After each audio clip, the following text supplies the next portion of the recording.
मैं डॉक्टर अर्चना सिंह। आज मैं आपके सिलेबस टॉपिक में जो कुछ डिज़ायरेबल टॉपिक्स हैं उसके बारे में डिस्कस करूँगी।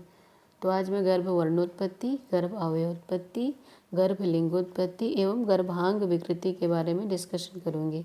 तो पहले देखते हैं गर्भ वर्णोत्पत्ति।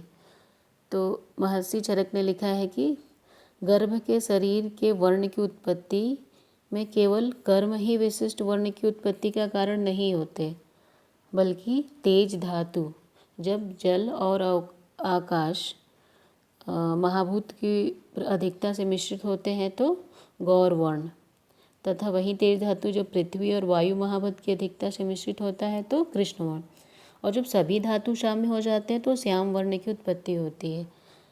तथा आचार्य सुश्रुत ने भी तेज धातु की ही प्रधानता बताया है कि तेज धातु ही सर्व वर्णोत्पत्ति का हेतु होता है।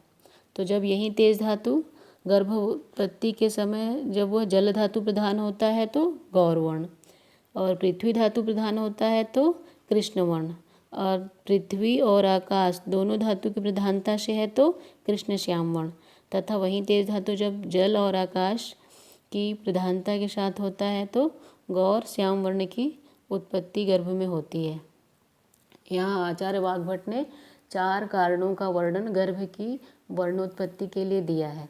तो आचार्य वाग्भट के अनुसार जब शुक्र के श्वेत घृत या मंडाभ होते हैं तो गर्भ को गौर वर्ण की उत्पत्ति होती है, और तैलाभ होने पे कृष्ण वर्ण, मध्वाभ होने पे श्याम वर्ण। इसी प्रकार से उन्होंने बताया कि जब गर्भिणी माता की दुग्ध आदि मधुर द्रव्य उपयोग करती है, जल विहार आदि करती है तो इससे गौर वर्ण, और जब गर्भिणी तिल अन्न आदि विदाही अन्न का सेवन करती है तो कृष्ण वर्ण, और जब मिश्रित आहार का सेवन करती है तो श्याम वर्ण गर्भ की उत्पत्ति होती है। उन्होंने इसके लिए देश काल एवं अनुवृत्ति भी वर्णभेद का एक कारण बताया है, तथा जो महाभूतों का मेन कारण बताया गर्भ की वर्णोत्पत्ति वो आचार्य चरक के समान ही वर्णन किया है। आचार्य हारित ने दोष प्राधान्य का वर्णन गर्भ की वर्णोत्पत्ति में किया है। उन्होंने बोला है वात प्रधानता से श्याम वर्ण, पित्त से गौर वर्ण, श्लेष्मा से श्याम वर्ण की उत्पत्ति होती है, और वात रक्त से कृष्ण वर्ण, पित्त रक्त से पिंगल एंड कफ रक्त से श्याम वर्ण की उत्पत्ति होती है। और यहाँ पे गर्भ की नेत्र की वर्णोत्पत्ति के बारे में देखेंगे। आचार्य सुश्रुत ने वर्णन किया है कि यदि दृष्टि भाग में, यहाँ पे भी है तेज धातु की प्रधानता, अगर तेज धातु दृष्टि भाग में नहीं पहुँच पाती है तब वो जात अंध अर्थात जन्म से ही अंधा हो जाता है, और वहीं तेज धातु जब रक्त अनुगत हो जाता है तो रक्ताक्ष वर्ण, और पित्त अनुगत हो जाता है तो पिंगाक्ष वर्ण, श्लेष्मा अनुगत हो जाता है तो शुक्लाक्ष वर्ण, और वात अनुगत होता है तो विकृत अक्षी मतलब विकृत आँख वाले गर्भ की उत्पत्ति होती है। अब देखें गर्भ में अवयव की उत्पत्ति, गर्भ के अंग अवयव की उत्पत्ति कैसे होती है। तो इसके लिए आचार्य सुश्रुत ने बताया है कि आचार्य सुश्रुत ने गर्भ के विभिन्न अंगों की उत्पत्ति का वर्णन करते लिखा है कि गर्भ के रक्त से यकृत और प्लीहा की उत्पत्ति होती है, रक्त के फेन से फुफ्फुस, और रक्त के मल से उंडुक की उत्पत्ति होती है। और इसी प्रकार बताया है कि श्लेष्मा एवं रक्त के प्रसाद भाग के पित्त द्वारा पचते समय उसमें वायु आ जाने से आंत्र, गुदा एवं बस्ती की उत्पत्ति होती है। कफ और शोणित एवं मांस के सार भाग से जिह्वा, और पित्त युक्त वायु में स्रोतसों का विदर्ण एवं मांस में प्रवेश कर जाता है जब पित्तयुक्त वायु, तो उससे पेशियों की उत्पत्ति बताया है। और बताया कि पित्तयुक्त वायु जब मेद के स्नेह का मृदु पाक करती है तो सिरा, और जब वहीं खर पाक करती है तो स्नायु की उत्पत्ति बताई है। एंड पित्तयुक्त वायु द्वारा जब मांस में बार बार अभ्यास करती है तो आशयों की उत्पत्ति का वर्णन किया है। एवं रक्त एवं मेद के प्रसाद भाग से वृक्क, मांस, रक्त, कफ और मेद की उत्पत्ति बताई है। मेद के प्रसाद भाग से वृषण एवं शोणित, और कफ के प्रसाद भाग से हृदय की उत्पत्ति बताई है। तो इस प्रकार से गर्भ की अव्युत्पत्ति हो जा का वर्णन हो गया। अब हम देखेंगे कि गर्भ के लिंग निर्माण मतलब कैसे होता है। तो आचार्य चरक ने बोला है कि रक्तेन कन्याम अधिकेन पुत्रम शुक्रेण। उन्होंने बताया है कि रक्त की अधिकता से कन्या एवं पुत्रम शुक्रण, शुक्र की अधिकता से पुत्र की उत्पत्ति का वर्णन किया है। तथा आचार्य सुश्रुत ने बताया कि तत्र शुक्र बाहुल्यात पुमान, शुक्र की बहुलता से पुरुष, आर्तव बाहुल्यात स्त्री, आर्तव की बहुलता से स्त्री, साम्याद्या भी उभयोर नपुंसकमिति, कि जब दोनों समान होते हैं तो उस समय नपुंसक की उत्पत्ति होती है।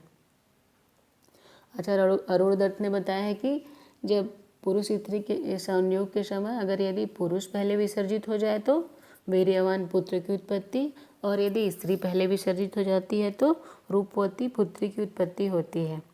आचार्य योग रत्नाकर ने बोला है कि शुक्र आधिक्य से पुत्र, रक्त आधिक्य से कन्या, साम्य से नपुंसक। तथा उन्होंने ये भी बोला कि दक्षिण नाड़ी से पुत्र एवं वाम नाड़ी से कन्या गर्भ की उत्पत्ति होती है। अब देखेंगे लास्ट टॉपिक, गर्भांग विकृति। बीजात्म कर्माशय काल दोषेर मातुर तथा आहार विहार दोषे। आचार्य चरक ने बताया है कि बीज, आत्मा, कर्म, आशय एवं काल, इनके दोष से तथा माता के आहार विहार के दोष से कुर्वन्ति दोषा विविधानि दुष्टा, ये दोष जो है विविध प्रकार के दुष्टि उत्पन्न करते। कहाँ पे? संस्थान, वर्ण, इंद्रिय, व्यकृतानि, मतलब विभिन्न प्रकार के संस्थान, वर्ण एवं इंद्रियों, गर्भ के इन सब में विकृति उत्पन्न कर देते हैं। और आगे आचार्य चरक ने बोला है कि यस यस हेय अंग अवयस्य बीजे बीज भाग उपतप्तो भवति, मतलब जिस जिस अंग या अंग अवयव, मतलब बीज के बीज भाग से जो जो अंग या अंग अवयव बनने वाले हैं उसकी अगर दुष्टि हो जाती, उपताप मतलब दुष्टि हो जाती है, तो उससे जो जो भी अंग अवयव बनने वाले होते हैं उसमें विकृति आ जाती है। न उपजायते च अनुपताप्त, मतलब अगर कोई दोष नहीं होती तो बिना दोष के कोई विकृति भी नहीं होती है। और आचार्य चरक ने बताया है कि उस स्त्री की शोणित तथा गर्भाशय के बीज भाग प्रदुष्ट होते हैं तब वह स्त्री बंध्या संतति उत्पन्न करती है। तथा जब उस स्त्री के शोणित और गर्भाशय के बीज भाग का अवयव प्रदुष्ट होता है तो पूति प्रज संतति उत्पन्न करती है। तथा जब उस स्त्री के शोणित एवं गर्भाशय के बीज भाग अवयव और स्त्री कर बीज और तथा शरीर के बीज भाग के एक देश में विकृति उत्पन्न होती है तब वही स्त्री स्त्री भिन्न वार्ता की उत्पत्ति करती है। तो इस प्रकार से इसे स्त्री व्यापक कहते हैं। और इसी प्रकार से विकृत शुक्र का गर्भ में प्रभाव के लिए बोला है कि जब वह पुरुष के बीज में संपूर्ण उत्पादक भाव दूषित कर देती है तब वह पुरुष का बीज बंध्य पुत्र को उत्पन्न करता है। तथा और जब वही पुरुष के बीज में बीज भाग का एक अंश कुपित हो जाता है तो उससे पूति प्रज संतान उत्पन्न हो जाता है। तथा जब पुरुष के बीज भाग में प्रजनन भाग का एक अंश एवं पुरुष कर शरीर के उत्पादक भाग के एक अंश दुष्ट हो जाता है तब पुरुष की आकृति से भिन्न अधिक समानता रखने वाला तृणपुत्रिक उत्पन्न होता है और इसे पुरुष व्यापक कहते हैं।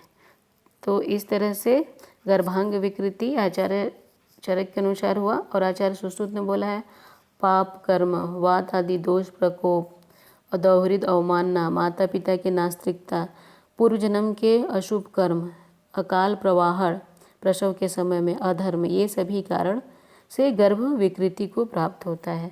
तो यहाँ पे आपके चारों टॉपिक कंप्लीट हो जाते हैं। तो please like, share and subscribe for the coming lectures. Thank you.